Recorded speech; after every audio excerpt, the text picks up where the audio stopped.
Tanggap pa tayo na report mga kabrigada, halos 11,000 na mga pulis daw ho ipinakalat para sa security ngayong araw ng kalayaan sa Metro Manila.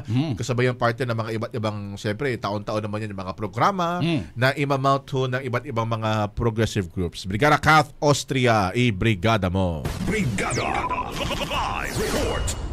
Deploy ng halos 11,000 na mga pulis ang Philippine National Police sa buong Metro Manila sa paggunita ngayong araw ng Kalayaan. Ayon kay PNP Public Information Office Chief Colonel Randolph Tuanyo, kabuwang 10,969 na pulis mula sa 5 distrito ng PNP ang ipinakalat para magbigay ng seguridad sa iba't ibang aktibidad. Layunin ng deployment at iyakin ang kapayapaan, kaayusan at kaligtasan ng publiko sa gitna ng mga aktibidad ngayong selebrasyon.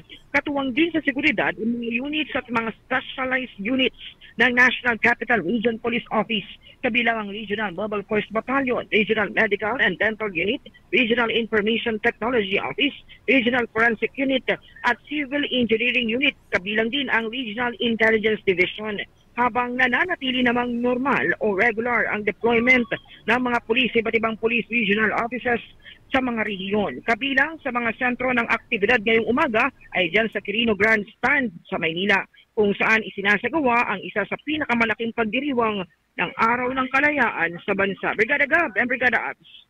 Okay. Salamat. Thank you.